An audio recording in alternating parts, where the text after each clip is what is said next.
The Real Housewives of Durban are officially back with season 5 and we are so excited. But first, let me just tell you what I'm looking forward to, honey, is reads, roasts, and rumors.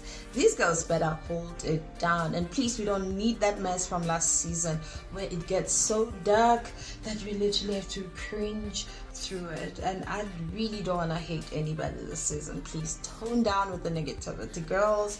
There is a way to give shade without throwing the ink on somebody's face, if you know what I mean. Now, let's not waste time. Let's jump straight into it. I'm Nelly Samutsinyane. This is Pop Culture Reality Podcast. Like and subscribe. Mazisha manje.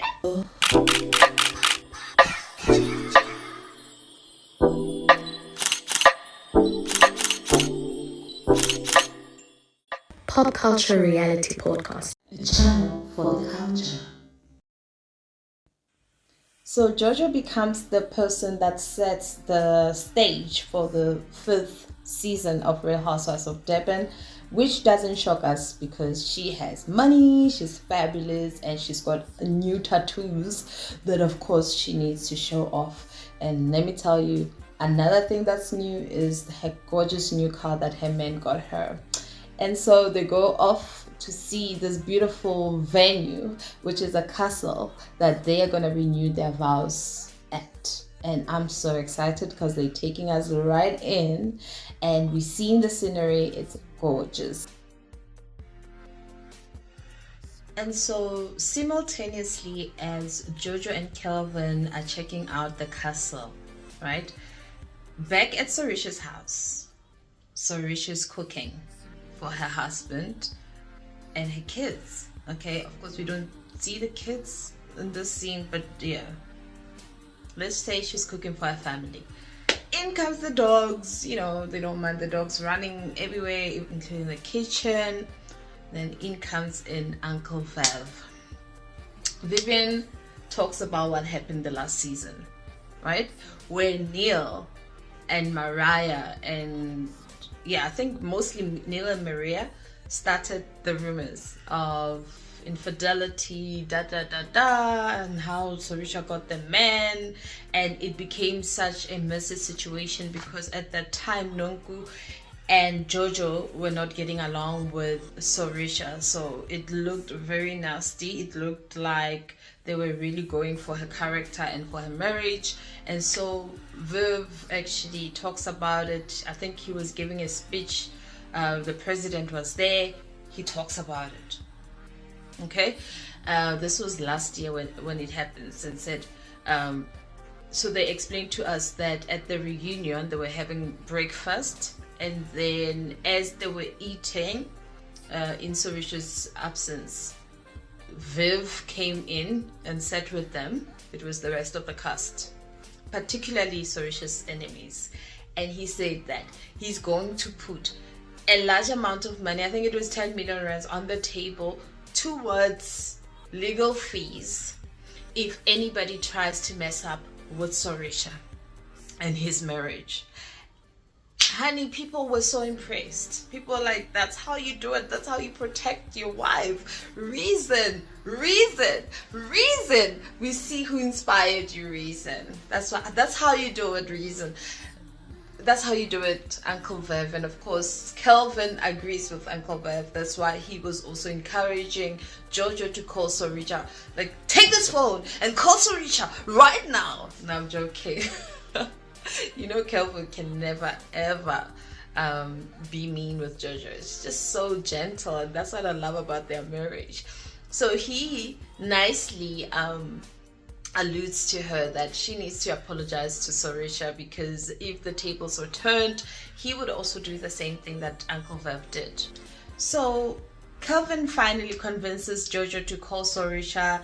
Jojo calls Sorisha basically to set up an appointment, also to acknowledge the fact that she wants to apologize to Sorisha in person. And so that is sorted. They decide they were gonna meet, and the meeting happened, which is the next thing that happened. The meeting itself was interesting for me because I could tell that Jojo was literally scared. I don't think Jojo is a troublemaker who is bold and is willing to stand with whatever trouble she causes. But when it boils down to putting things on the table, I think she's the kind of person who will feel really, really bad and really, really guilty. And that's what I saw. I saw somebody who was genuinely scared and guilty. One thing that Nonku will do each season is to pray, okay? And this season, she came out with the Bible. She came up, with the candles, set the scene, and honey, bah, the prayer to bless the season. Well done, Nonku. Keeping that faith going, that's what we love to see. But will you maintain it in your actions? Nah, that remains to be seen. And so we see Ku, I hope I'm saying her name right, Nonku's sister, who looks exactly like Nonku. She looks level-headed. She looks like she's the voice of reason for Nonku.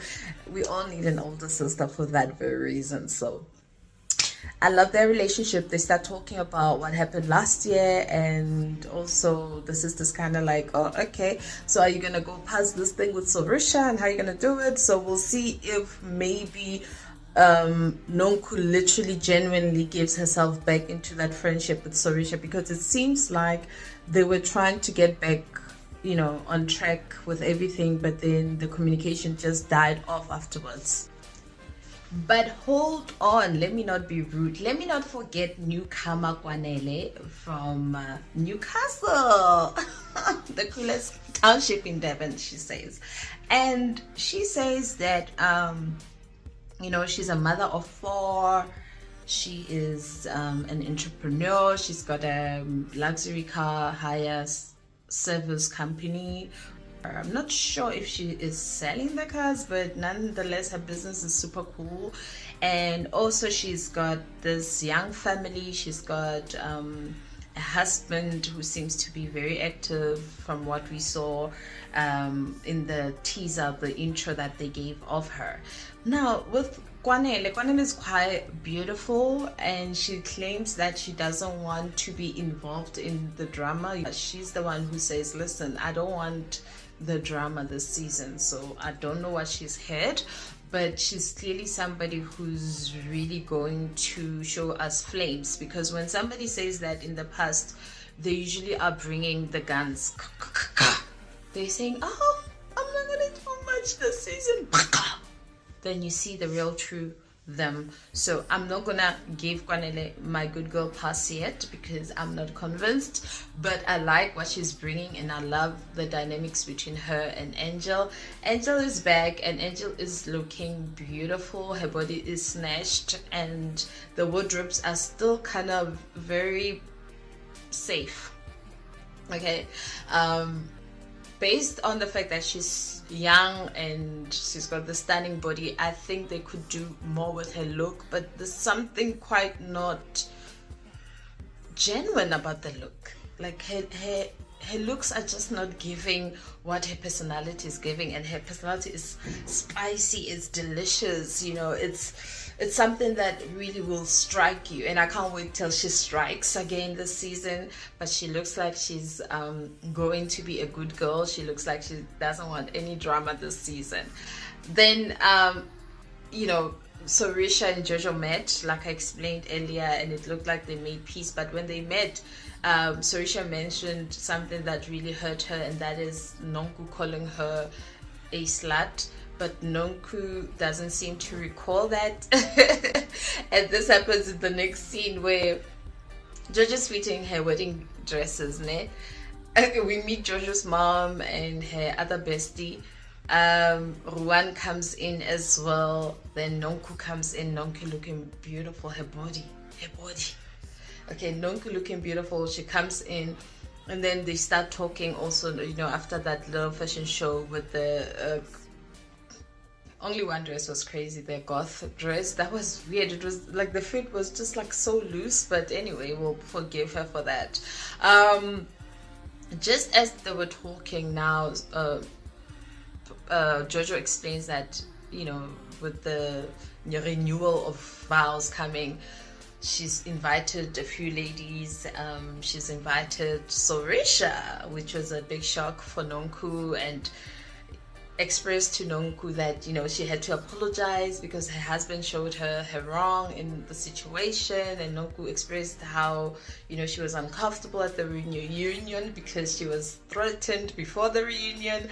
And I mean, last year was messy, right? If Vivian didn't stand up for Sorisha, it would have been a train wreck, and he had to step in and make sure that no, it doesn't go down that way. So that's why I'm just so happy that he did that. Against a man who abused his position, and is someone that I've publicly, including at a function with the president, I didn't mention his name, including a public function when we launched that community center. Because of my stand against someone that made some comments against my Real Wives station idol from the Real Housewives. It's very important that we as husbands, that we've got to stand up as knights to support our wives and protect them. Now, Nonku still feels a certain way, right? I think it's because she's guilty for saying certain things, but knowing Nonku, she won't take responsibility. She acts like she doesn't remember calling Sorisha a slut, but Sorisha makes sure to bring it up later on. But for now, I guess Nonku has to go back home and think about exactly what she said about Sorisha, because at that point she had amnesia, right? So after that whole dress rehearsal, it's now time to go to George's wedding. Yeah, that wedding was beautiful. Jojo is stylish, she's artistic. It shows that she's a creative, and the wedding itself was just so beautiful, simple but classy, right? At the wedding, Nonku was talking about this big dress, this beautiful dress that she's going to fit, and then she came in that green dress. When I say the bridesmaid dress from hell, that's the dress. But I must admit, their entrance was so super cool, throwing out the dollars, the Jojo dollars, and we were digging out the gold, going, I know y'all are saying I'm a gold digger, but guess what? I love the man, and it's been 10 years and we're going strong. So congratulations to Jojo and Calvin, because that entrance was beautiful. Jojo walking in with the sun, looking flawless. I'm just so impressed with the growth in their relationship. They've never been a problematic couple, but just looking at how consistently positive that relationship has been in front of the camera, it looks like it's also off camera, because I do follow Jojo around social media, and I can see she's a lady who's really having fun with her life, and I love that for her. The wedding is going well. We're seeing the guests, we're seeing how everybody is just looking. So the introductions start happening. Everybody seems to be getting along. Hugs everywhere. There seems to be love in the air. That's what I love for the ladies, right? But did you pick up that little with Mo asking Nonku Williams what Nonku's name is? You could have seen Nonku's face in that moment. Like, she's like, loyena, ngathi mna naye angeke sizwane kahle. But then Angel and Nonku were very civil to each other, considering last year's situation.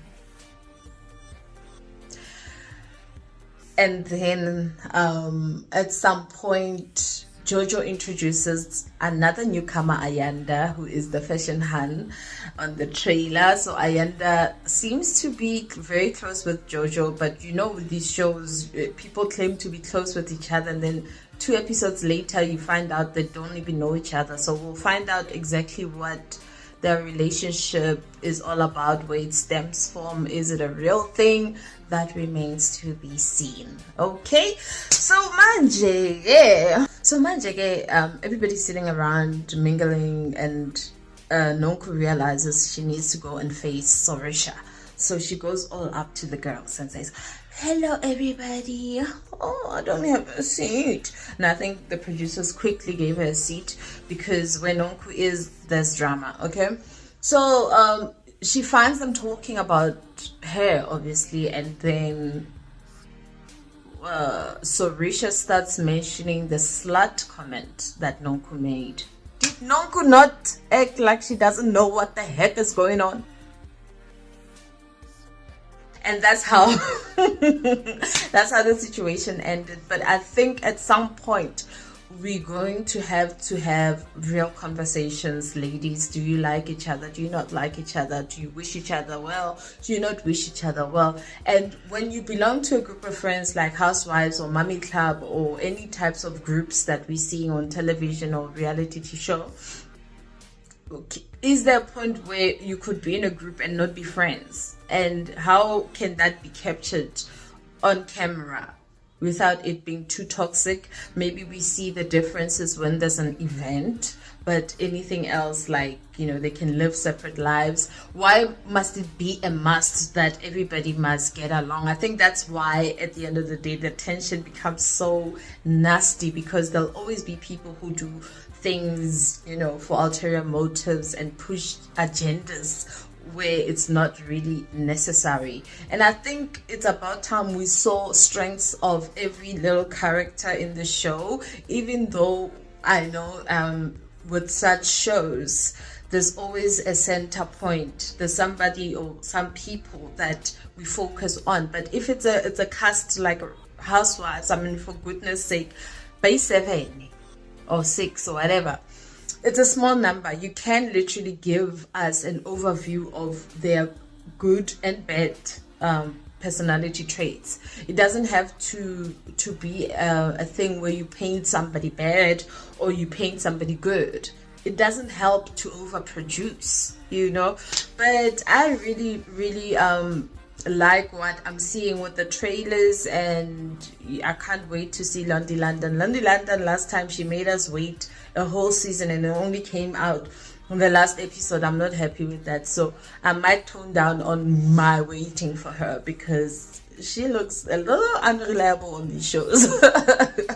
But she's gorgeous nonetheless. But guys, that's it from me right here on Pop Culture Reality Podcast. I hope you enjoyed today's coverage, and we will be back with episode 2 review, where we get to unpack some of the things that your favorites are doing on these screens. Okay, remember to like and subscribe. I'm your girl Nelly Somotsanyani, right here on Pop Culture Reality Podcast.